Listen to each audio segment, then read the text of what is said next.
You're probably wondering, where do I even start? Well, you have come to the right place. Today we will focus on the ins and outs of the game. When you just start out, there may be a lot to take in, but don't worry. I'll show you step by step. Also, if you have a lot more questions, put it in the comments below. Also, follow Racing Masters Discord channel. There will be a link in the description below. Anyways, let's get started. When you start out with this game, you'll notice that this will be your main screen. Now there's many different things that you can do when you start off. You can go straight into racing, or you can try to familiarize yourself with the game. What I normally do is I go into settings and look at my game controls. So the game controls are like this. They exist of three options. You have the buttons, the tilt, which is basically moving your phone left and right, as well as virtual steering. Now, also, some of y'all are depending on the display as well. Depending on what phone y'all have, some of y'all might want to be on mid or low everything, or some of y'all want to be high everything. For me, I like to play high because it's depending on my phone. Now, you also have audio. You have your assist, which you definitely want to turn it off when you play the game, because they leave it on for a factor just to get to know the game and learn the game, as well as rooting assist. Rooting assist, you kind of want to have that on depending on if you're a person that wants to shoot for the top best time, or if you're just a content creator like me and you want to just have a drift line to have better clips. Now, you have other stuff as well as theme, quick message, privacy, and 3 different languages. Now, let's get back into it. So basically what you'll see in here is your cars, studio, looks, manage, all at the bottom. You have your rankings, club, and then at the top right over here, you have your past events and pitch collaborations. You'll find a lot of collaborations up here at the top right, as well as your pass is for your battle pass. You have your weekly challenges, as well as your seasonal challenges, your daily missions, and the rewards that you get for your battle pass. Now, let's get into the game. So, a lot of y'all are wondering what this game is about and where do I go or what do I do to get started? Well, more or less what I would say is just play the game, just get accustomed to the cars that they give you in the beginning. I can't really show you what cars they give you in the beginning because I'm pretty ranked up.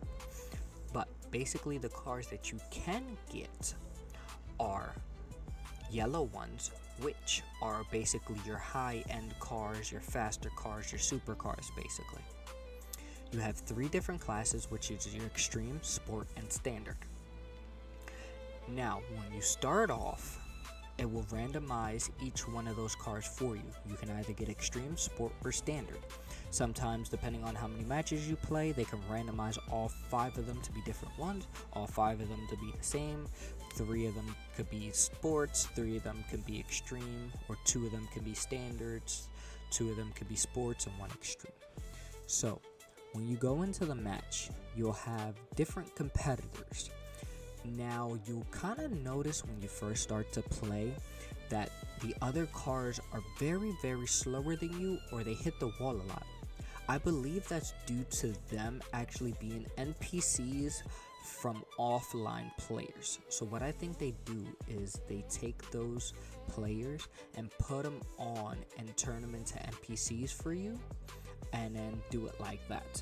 Now you'll kind of notice who is an NPC and who is not just by the way they're racing. So now, when you start off, you'll be started off in this screen. It'll count down for you, and you have multiple different maps. I believe you have up to 20 plus maps if I'm not mistaken. Now you see the lines that are on the road. Those lines are consistent to the last person's record or the fastest record above you. It's basically a suggested line so you can get better at driving, drifting, or just a faster line in general. Now, for these little yellow boxes that you see on the floor, those are indications of where to drift. Now you might be saying, why should people listen to those indications? That's depending on you. You necessarily don't have to listen to those indications. Now, the reason why I say you should is just to get accustomed to that line. Like I said, you don't have to do that line, just get accustomed to it to get accustomed to the game itself. Now, for these cars, if you notice, some of them are driving good, some of them are not. That's roll back to when I was saying a lot of these people are going to be NPCs from the beginning. Like I said, it may be hard to catch and may be hard not to catch, but you'll start figuring that out sooner or later as you're playing the game. So some of these maps are going to be very windy, like this one, and then you got other maps that are going to be straight forward, narrow, or you have some that are not going to be windy at all. You got some that will be to the point where it's just all speed.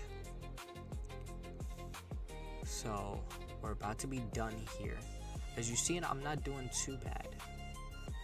You also have this indication bar right here on the right of the screen where it's green, yellow, and red. That's your indication of drifting. When you get into the red, your car slows down a lot. When you're in the yellow, your car slows down just a little bit, but you can still control it. And the green is like more or less a perfect drift.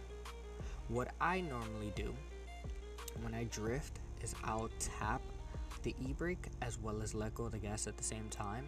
You necessarily don't have to, but I advise you to. Reason being, not because I'm the best, I've noticed it lets you control the car a bit more. Reason why I say that is because once you let go of the gas and hit the e-brake, you automatically get back on the gas, and that's in a sense like a little boost. It doesn't feel like it, but to me, I've had better control doing that.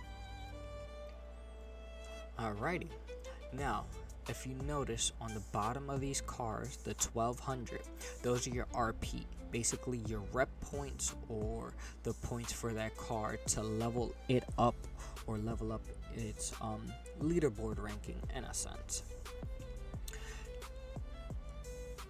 Now, you'll also notice that on here, the leaderboard, you have all these people. You can like them if you want. Some people will like you back if they feel like it. You don't have to get too worried about that. And then you can also add people as your friends. Now, when you first start playing rank, you start off in novice. So you'll start off in novice 1 and you'll slowly make your way up. Now, when you're doing this, it would actually tell you how many races it takes to get to where you're at. So for rank 20, I am short of 28 points. So it will let you know, okay, you're short this much, this is how many you need to get. You also have seasonal rewards, as well as when you're in master tournaments. This is also your license, that they tell you how much you go from one to another. Like I said, you have your ranked races, which this will give you, like I said, your rep points for each of your car, and they also show them in each category. You have it in extreme. You also have it in extreme. You also have it in sports as well as the other ones. I'm not too sure why it's not showing me. Let me see, hold on. Okay, I guess it's just, oh, here it is. Duh. Sports and standard. As well as you have different seasons to this. So this season, as you've seen at the top, I don't know if you've seen that, this season will end in 5 days. Now, also, every time you're racing, you also get rewards. So perform 2 perfect starts, as well as other things, and this is for your dailies. After you're done your dailies, you get diamonds for. So you definitely want to do these dailies.